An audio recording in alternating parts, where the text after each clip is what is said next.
So today we have invited John Plum and Nellie to speak, and they have chosen the musical topic, Singing with the Sufis. Dancing too. John sent the following description of the topic. Sufis are known as the mystical branch of Islam. Through the ages, they have used chanting, music, and movement in their spiritual rituals called sikar. This program will include a few examples from the vast repertoire and explain the deeper meaning as well through listening and participating. So let's sing with the Sufis. Okay. All right. Bismillah ar-Rahman ar-Rahim, we begin in the name of Allah, who is most merciful and most compassionate. I'd like to teach you a greeting song that's done throughout the Middle East, and it's a very simple thing. Katharina's already done it with us here, so she can sing along with us. But I don't know if you can see this, but the first part of the greeting is Assalamu alaikum, and the answer is Wa alaikum assalam. So it means peace be with you, and the answer is and with you peace. So it's a call and response sort of greeting here. So let's try it. Assalam. Assalam alaikum. alaikum. Assalam alaikum. Assalam alaikum. Wa alaikum assalam. Wa alaikum assalam. So it just flips back on itself like that. And once we get playing and singing it, it'll become nature to you. So it's kind of like this. Assalamu alaikum, alaikum assalam. Assalamu alaikum, alaikum assalam. Assalamu alaikum, walaikum assalam. Assalamu alaikum, walaikum assalam. Assalamu alaikum, walaikum assalam. Assalamu alaikum, walaikum assalam. And that's so important, that greeting. We were in, I guess it was Mali, and there's a whole line of elders in that line. Must have been 10 or 12 of them.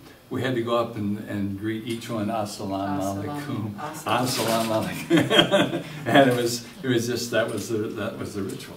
So if you'd like to stand up here, we'll try to show you how the greeting is. And if you can turn and face a partner, that would be good. And then get enough partners here. Yeah, we should have enough. Okay. All right. So this is your partner right here. Maybe we can close up the circle a bit here. This back here. Well, can you? Yeah, I'll be in the center. But can you be a partner? Oh, you want a partner? Sure, we can partner. Okay. You want to move?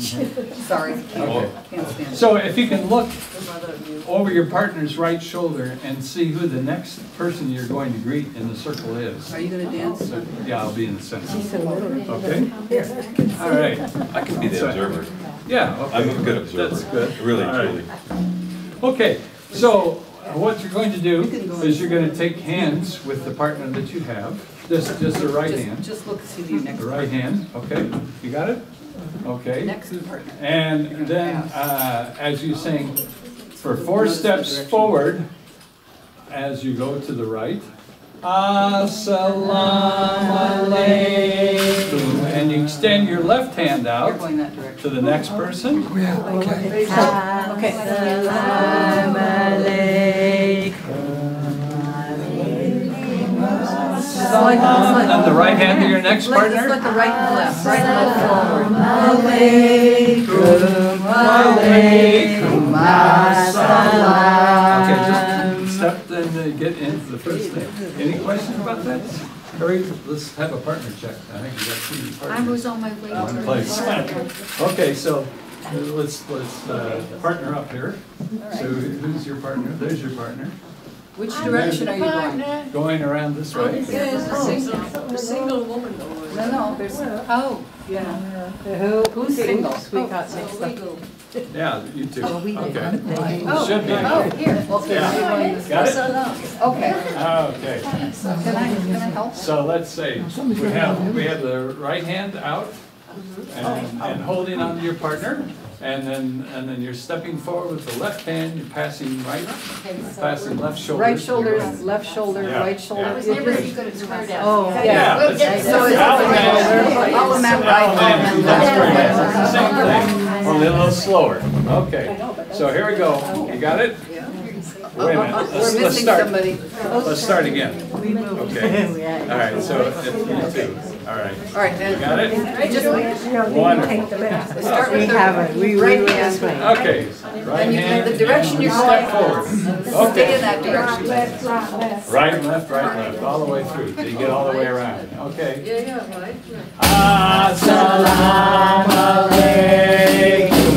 Alaikum assalam. Assalamu alaikum. Alaikum assalam. Assalamu alaikum. Alaikum assalam.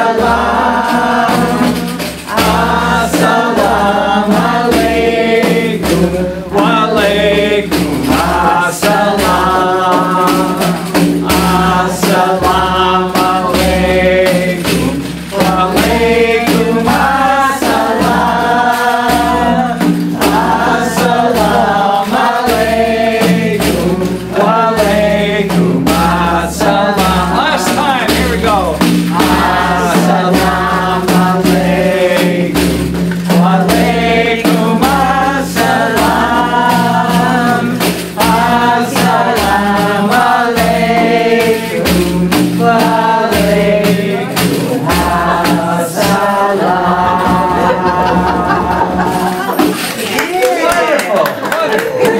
Have a seat. Yeah, that's great.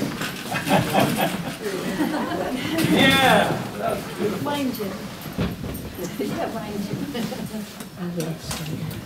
So the idea is, as was mentioned, is the fact that the Sufis are a little bit different in their practice from the Islamic tradition, in the fact that they use music and dance and chanting in their rituals. Some of the Orthodox Islamic quote the quote from the Quran that says you should not use intoxicants, alcohol, narcotics, anything of that sort that will direct you away from God.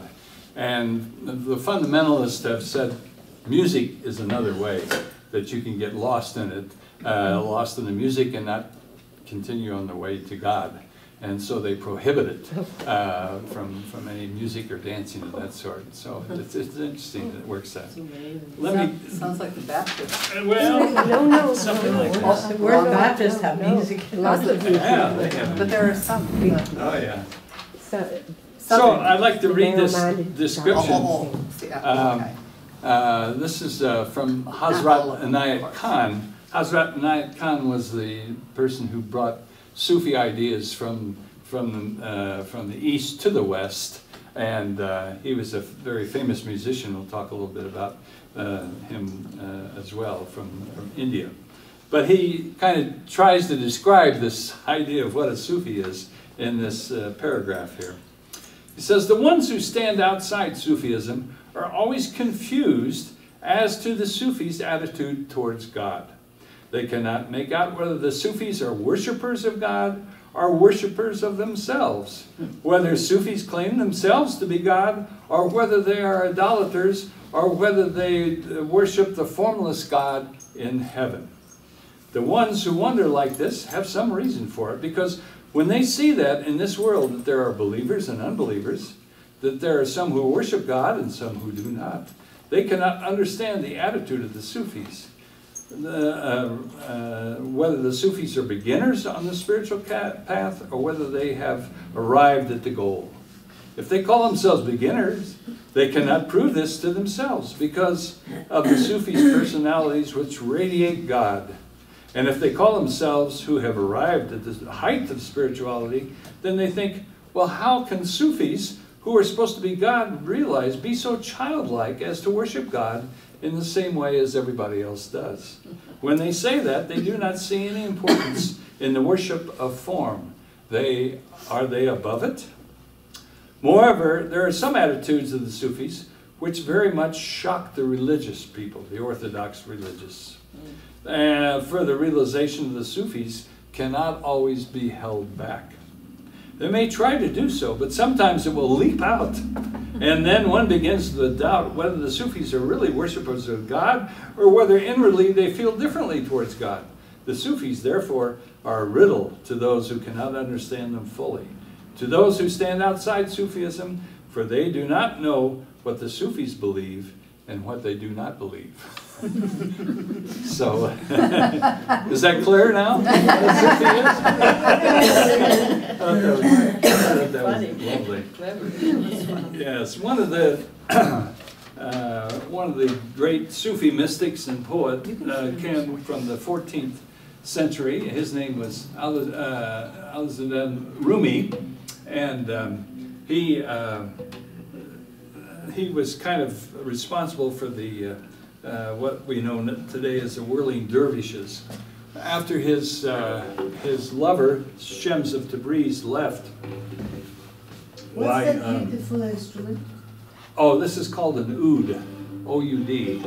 It's So nice. yeah, it's throughout the Middle East you find this instrument, and it's the forerunner. Well, the true name is, you'd say the oud would be el oud, and when it came into Europe, it became as one word, el oud, el lute. Oh, it's a lute. We'll call it a lute. And so that's how it came into Europe, but in Arabic-speaking countries, it's still called el oud, the oud. When did the Sufis start being? That's a good question. Organizing. Some people trace it all the way back to Adam and Eve. Adam was the first Sufi. Must be the Sufis that say because that. he became aware of separation and he tried to get back to unite us all in one was his problem, actually, his quest for life when he had to leave the garden. And the garden in the Sufi, in the Islamic tradition, was realization of separateness and that we're all different. And what we're trying to do is get back to that feeling, like you mentioned, the unity that's through here. Well, anyway, what happened was with Rumi was he would, after his lover Shams of Tabriz left, he was so disheartened that he would go to the mosque and hang on to one of the poles in the mosque in Kelowna. Not Kelowna. Konya. Konya, that's right. Konya, yeah. And he would just walk around, hanging around this mosque, and he would recite poetry. And fortunately, his son was there to write it all down. He wrote over 4,000 poems in his life, and this turning around and so forth became the essence of the whirling dervishes as they turned around to get the essence of the spirituality of God coming into their lives and so forth. So he was kind of one of the starters of this type of thing. When we went to his tomb, his celebration, we saw this one poem, probably one of his most famous, written in Turkish, of course, on the side of the wall there, which says, "Come, come, whoever you are, this caravan knows no despair. Even though you have broken your vows, perhaps 10,000 times, come, come again." So he's inviting everybody to join him with that. So you see how that...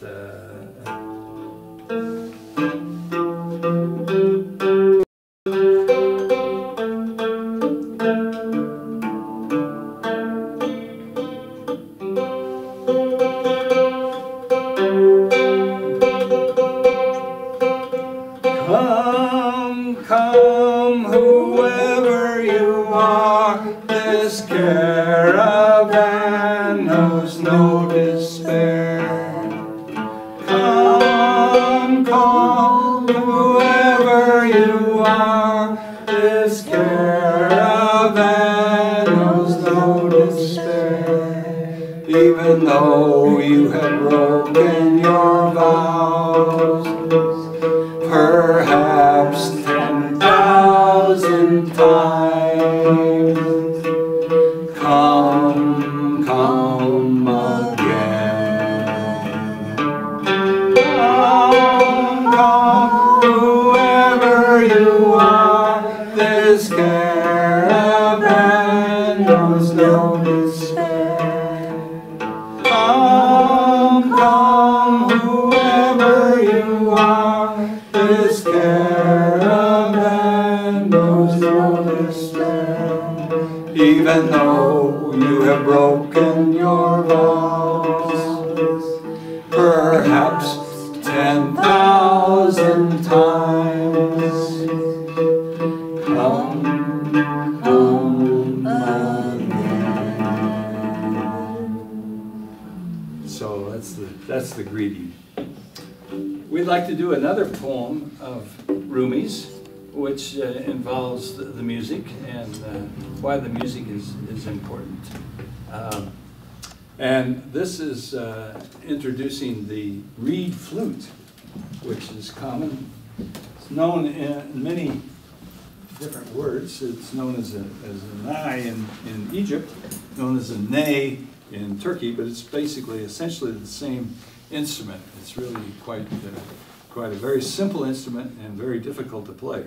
You notice it has 6 holes in the front, 1 in the back, and 1 at each end, so that makes a total of 9. And it's always made traditionally in 9 segments of the reeds, and so that corresponds to the 9 openings of the body. Yeah, 9. Yeah. Okay. Yeah. 9 holes in your body. Then I won't. Think about it. Take it home. Take it home. Figure it out later, yeah. There's many stories about the reed flute. One of my favorites is there was a man who came to Earth and was born, and he couldn't figure out what the deal was. What is this all about? What's going on here? Why am I here? What am I supposed to be doing? What's the answer? What's the secret of life? What's going? And he went around and asked everybody, what's the secret of life? And they said, well, I don't know. What? Get out of here. What? You're not supposed to ask those questions. You know, you just do it. You know? And so forth. And he finally got so upset. One person said, why don't you ask God? And he said, oh, that's a good idea. So he went and prayed and prayed and prayed. God, what is the secret of life? Please tell me. And God got so upset, he finally came down and whispered in his ear the secret of life. But, he said, you can't tell anybody. So he knew what it was, and so he says, oh yeah. Hey, I know the secret. I know what the secret. And finally got so within himself that he found this well, and he yelled the secret of life down it with such force he fell in the well and drowned. But around the well were reeds growing, and the reeds heard what the secret of life was. So when you hear the neigh from the reed flute, you know what the secret of life sounds like.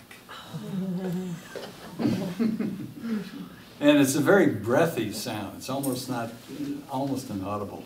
You can't tell what's a note and what's the breath. But anyway, Rumi wrote this beautiful poem, one of his many poems, about the reed flute. And my lovely wife will read it to you. And I'll play a little flute behind it. So it starts with just the breath.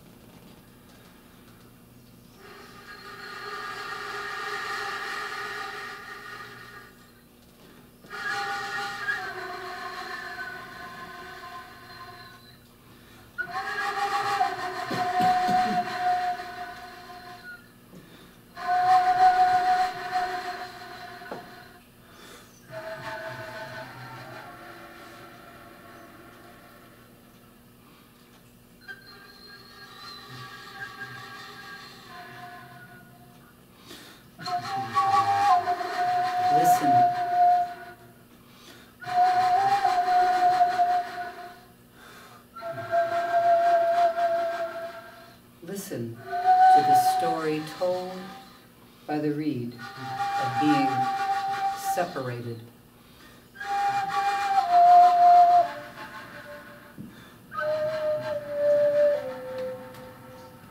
Since I was cut from the reed bed, I have made this crying sound. Anyone separated from someone he loves understands what I say. Anyone pulled from a source longs to go back.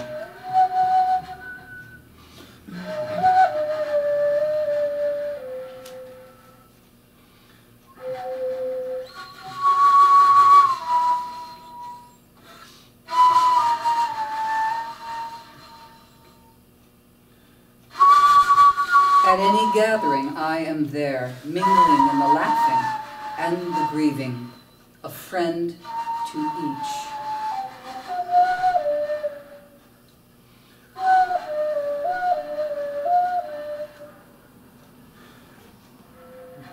But few will hear the secrets hidden within the notes, no ears for that. Body flowing out of spirit, spirit flowing from body. No concealing that mixing.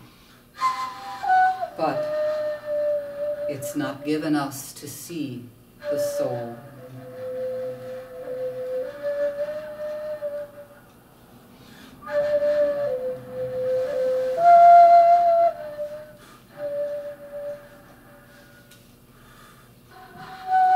The reed flute is fire, not wind. Be that empty. Hear the love fire tangled in the notes as bewilderment melts into wine. The reed is a friend to all who want the fabric torn and drawn away.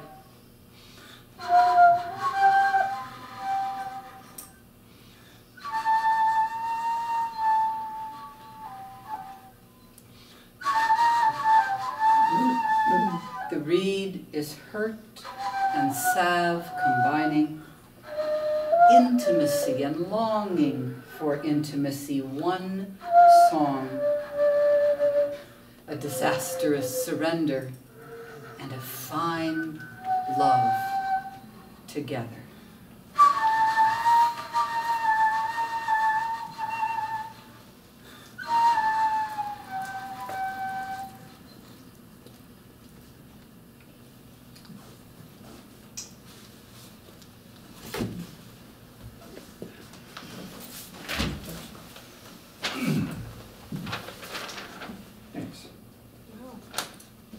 Okay, this is another one that we have on the board here.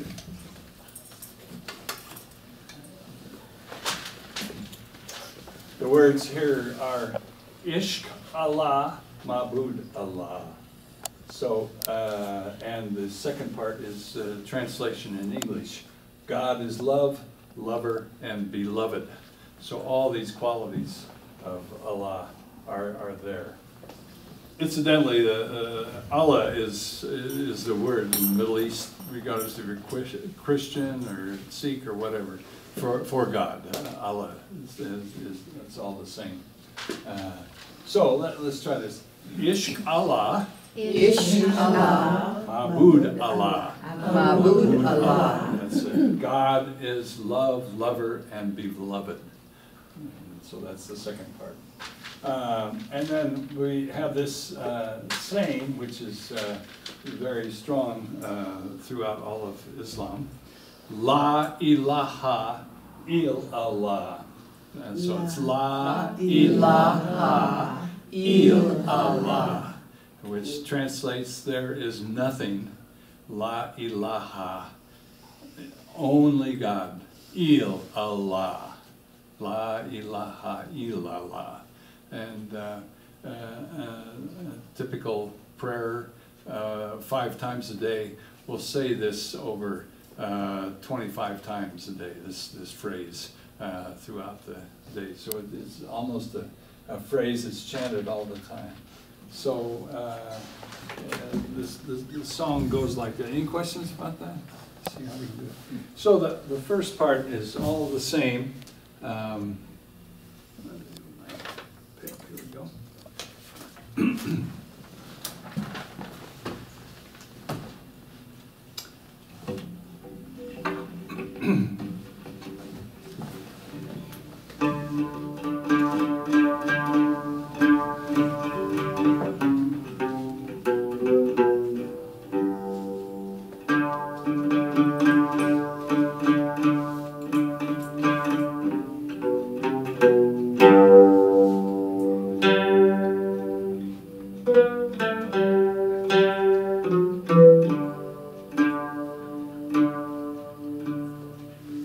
So this last part, we'll just do the who, which is the breath of God, the Holy Spirit, you might say, who.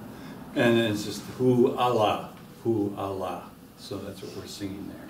So it goes like this. Ishkala ma'bud layla, God is a lover and beloved. Ishkala ma'bud layla, God is the lover and beloved. Ooh, Allah, ooh, Allah, ooh, Allah, ooh, Allah, ooh, Allah,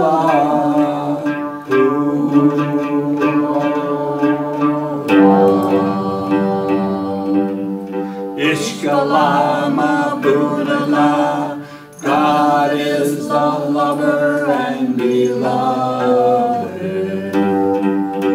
Ishkala ma'bud Allah, God is the lover and beloved. Ooh, Allah, ooh, Allah, ooh,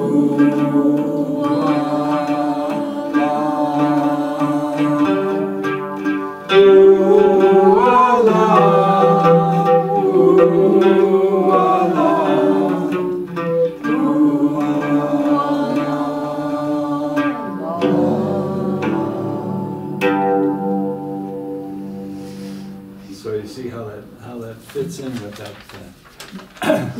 thing, and there's also movement and dances with each of these coming from the dances. Well, what we know here is the dances of universal peace, but they're done throughout the world, of course, in the various languages that are there. I'd like to play a very beautiful one. Hazrat Anayat Khan, who I mentioned before, who brought Sufi ideas to the West, was a very famous musician in India. And he could play and evoke the Sufi ideas just from his music. So he came to well, basically North America, and he started playing with he and his brothers the music that he could deal with. But people didn't understand Indian music in the 1920s very well, and he had to start writing all of his things and learn English and work that way. And he was kind of the forerunner of what we call the dances of universal peace today. A short story about what happened to him was the fact that he and his brothers put on the first concert in Boston, Massachusetts. And if you've ever been to an Indian music concert, they're very, very finicky about their tuning. They just tune till it gets just the right, perfect resonance in the sound. And in this case, it probably took 20 minutes, maybe a half hour, just to get all the instruments in tune so they could play this so well. Well, they did that, and then they stopped, ready to play the first piece on the program. The stage managers thought the concert was over and pulled the curtain on them. So got an idea that Hazrat Khan, maybe this music is not going to say what it needs to say, and we better find another way to get the Sufi message out. So this is the last piece that he wrote. Very simple piece, and it just has this phrase La ilaha illallah, and it has a couple more words. It adds a hu on the end, and also has an illallah hu. So it's La ilaha illallahu. So it's the same general idea that from before. So it goes like this. Let's see.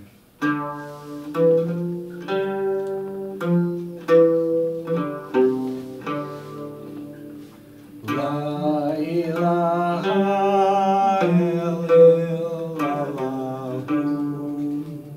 La ilaha illallahu. La ilaha illallahu.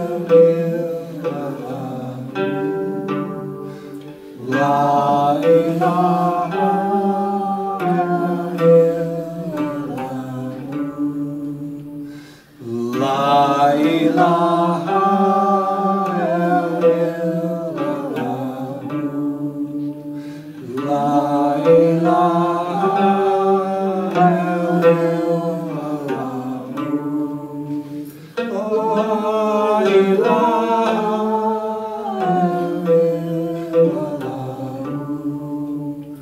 La ilaha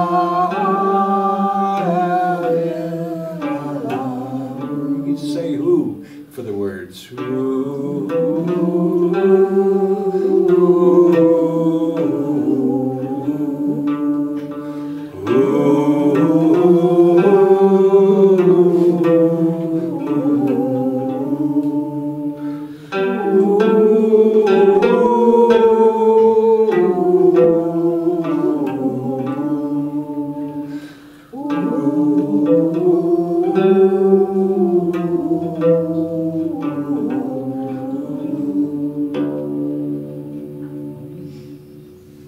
So you feel that kind of the wash of the words just come on over there that way.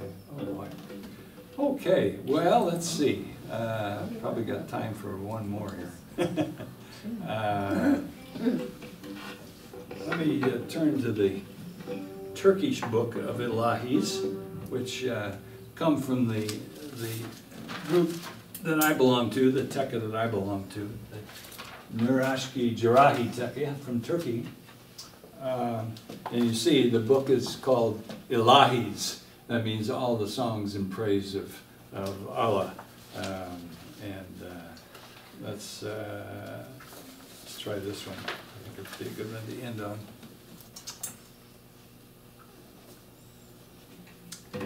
And this one is the same sort of words that we were saying before. Allahu Allah, Allahu Allah, Allahu Allah, Allahu Allah. And that's the basic frame. That's the frame of the whole piece, the refrain. And so if you'll join me on that, and I'll sing the various verses that go through with that. The first verse says, "Has my life been lost? Have I been destroyed? Have I lost my mind? Am I mad with love? Allahu Allah, Allahu Allah. Am I flame or moth? Am I goal or path? Am I naked truth? Am I all alone? Allahu Allah, Allahu Allah. Nur of Ashki sings, the light of the love of God is singing. Dervish circle sings, the dervish are the practitioners of the Sufi. All creation sings, Ashki is in love, so the love is being reflected. Allahu Allah, Allahu Allah. And the next one is bow is drawn with love, archer aims with love, target waits with love, arrow flies with love. Allahu Allah, Allahu Allah. Medina bears the rose. Medina is where the tomb of Muhammad, peace be on him, is buried. The fragrance of the rose, Medina bears the tomb. The tomb is full of light. Allahu Allah, Allahu Allah. My mind is full of light, my heart is full of light, my soul is full of light, my limbs are full of light. Allahu Allah, Allahu Allah. So the refrain, I think you'll get it, is pretty simple. Allahu Allah, Allahu Allah, Allahu Allah, Allahu Allah. Has my life been lost? Have I been destroyed? Have I lost my mind? Am I mad with love? Oh, Allahu Allah, Allahu Allah, Allahu Allah, Allahu Allah. Am I flame or moth? Am I goal or path? Am I naked truth? Am I all alone? Allahu Allah, Allahu Allah, Allahu Allah, Allahu Allah. Nur of Ashki sings, Derby circle sings, all creation sings. Ashki is in love. Oh, Allahu Allah, Allahu Allah, Allahu Allah, Allahu Allah. Bow is drawn with love, archer sights with love, target loves with love, arrow flies with love. Who? Allahu Allah, Allahu Allah, Allahu Allah, Allahu Allah. Medina bears the rose, the fragrance of the rose. Medina bears the tomb is full of light. Oh, Allahu Allah, Allahu Allah, Allahu Allah, Allahu Allah. My mind is full of light, my heart is full of light, my soul is full of light, my limbs are full of light. Allahu Allah, Allahu Allah, Allahu Allah, Allahu Allah, Allahu Allah, Allahu Allah, Allahu Allah, Allahu Allah, Allahu Allah, Allahu Allah, Allahu Allah, Allahu Allah. Oh, Allahu Allah, Allahu Allah, Allahu Allah, Allahu Allah.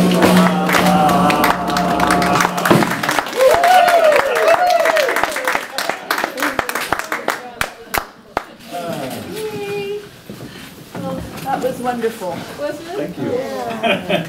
I have a question. The zikr where I go sometime, is this the same root and branch and chamber? Or? Yes, Yeah? it's a different, that comes from the Rahaniyat Sufi order, which is different than the one that I do.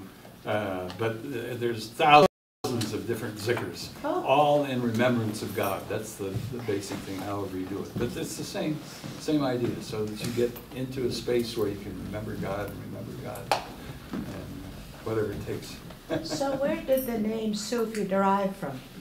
It's an Arabic word meaning wool, and wool. And the early Sufis would give up all their possessions and just wear wool cloths. They were kind of the hippies of the time, you know, because they were living on handouts. Sort of a nomad style? Exactly, yeah. And in French, Sufi means enough.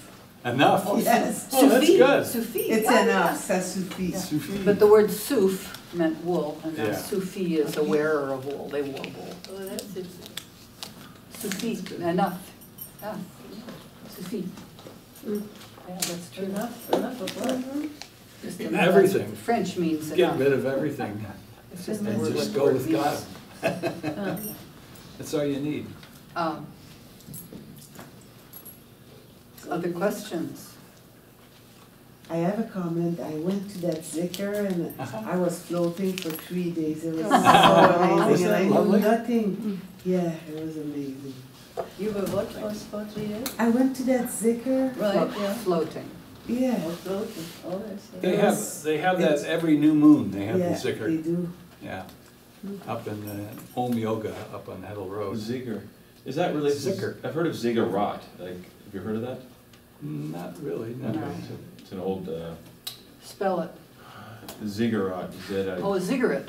Oh yeah, you've heard of Maybe this. like Yeah. Oh, okay. It's an old couple. Who's that I was curious. couple, that It's lovely different. couple that sing and give us the song? That woman and that man? Oh, that's Kabir and Mirabai. Yeah, Yeah, delightful. they do it every, yeah. Yeah, he's really wonderful.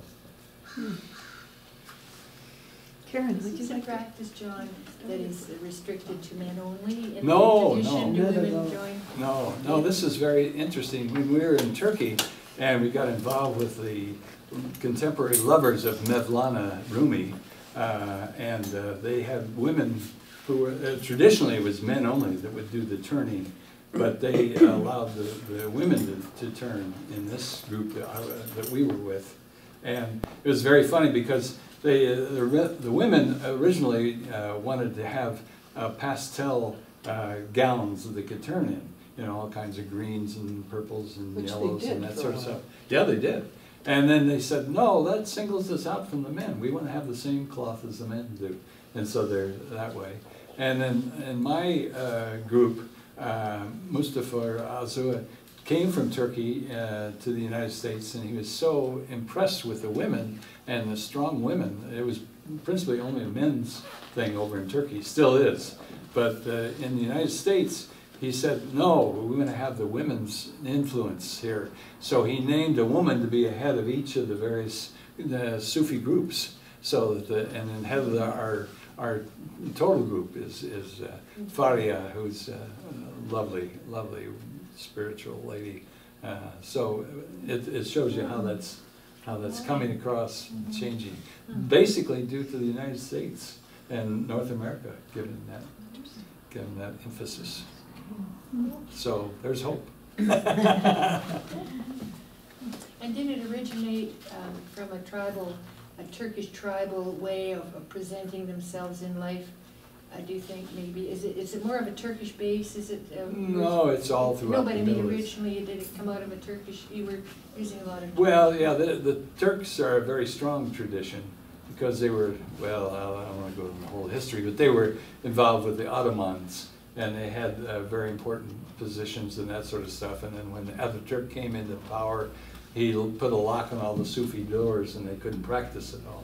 And one of the funny stories is they kept practicing, of course, underground, and they went to the tourist bureau and said, look, everybody comes to Turkey to see the whirling dervishes. Can we just do a show to show them how it's done? And they said, that's a great idea. And they opened the tekka back up for us so they could practice. And so, well, you're not going to stand there and twirl for 20 minutes solidly and not get into a religious observance there. So now they're part of the tourist industry, but not religious. They have that strong Turkish thing about what is religious and what is secular. And if you get too far out of line, the secular army comes in and it's fun. But that's the tradition. That's why it's so well known in Turkey. So in the big cities, they're more westernized, are they, or? Yeah. Yes. That's what I Yeah. thought. But back east, they're still traditional? Yeah. Yeah. Pretty Okay. much. Yeah. Yeah, and Depends. it's Istanbul. They dress just pretty Western. You may have occasional people who dress differently, but Right. for the most part, it's people just dressed in a Western manner. So. Gee, I should have worn my kabiyya. That's what it is. Jaliba? Jaliba. This is a Jaliba. Jaliba. from Well, Russia. I kabiyya, should have worn mine, I never Yeah, thought yeah. of that. Oh, Let's do this again so I can wear it.